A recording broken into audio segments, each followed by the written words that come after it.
Growing up in Bathurst was difficult at times. It's a little country town. If you're different in any way to what's considered to be normal, then you're kind of isolated and alienated. I found that as I grew up, dance was the one place where I felt really free, where I never thought about anything while I was dancing, and I was only ever focused on, the movement and the feeling of the movement in my body. Dance helped me deal with a lot of the fear and anxiety that I had about being gay. Growing up, I was very much a tomboy, and I loved showing people how physically capable I was.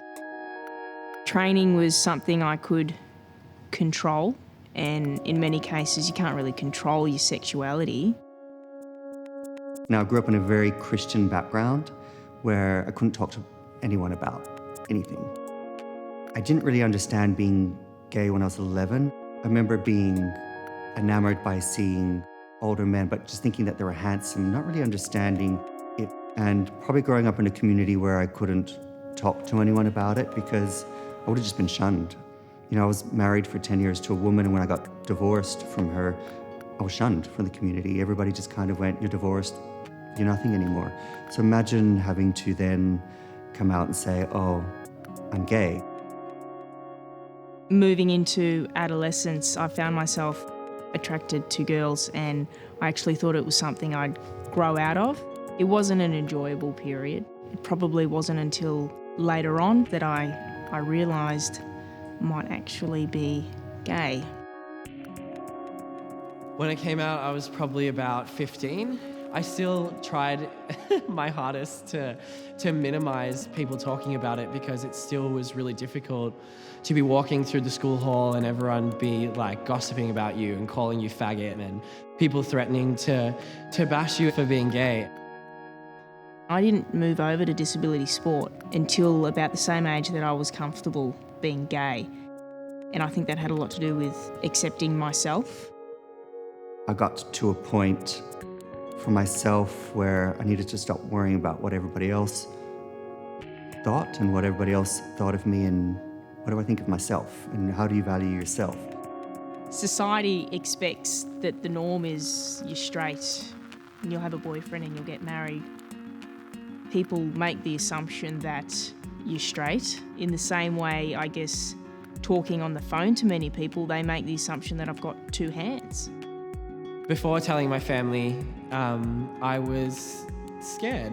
I think I was most terrified about having to tell my father and my brother about it for the fear that they would treat me very differently or that I might lose them from my life because we had such a strong connection growing up.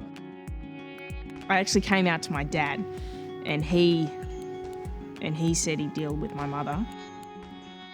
It was a long conversation and he said to me, it's not that I'm disappointed, but you never really want your child's life to be harder than it needs to be.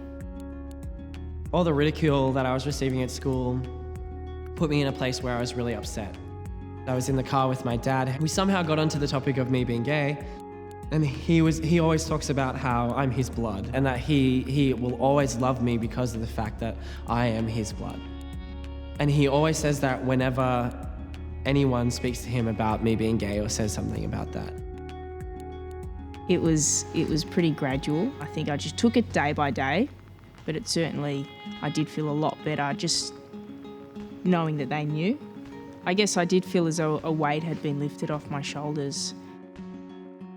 For me, it was like coming out. I was 31, but to me, it was like being a teenager. It was never, "Oh, I'm out." It was just this, like more of an evolution, and it was more about me accepting myself rather than other people accepting me. And it was incredible. I could finally let go of those feelings that my family would react in a poor way to me for being gay. I could finally release those kind of feelings and really begin to enjoy being gay around them, and that I could have partners and realize that they were fine with me loving whoever I wanted to. Be comfortable to be a little bit different. I think I'm a bit different and I love being different, but it took me a while to be comfortable with that. I think the issue with most people wanting to come out is probably dealing with themselves and feeling comfortable in yourself, feeling comfortable in your own skin, understanding that it's not shameful. If anything, what's shameful is not being your true self and not allowing all the people that are around you and that love you to see you for who you are.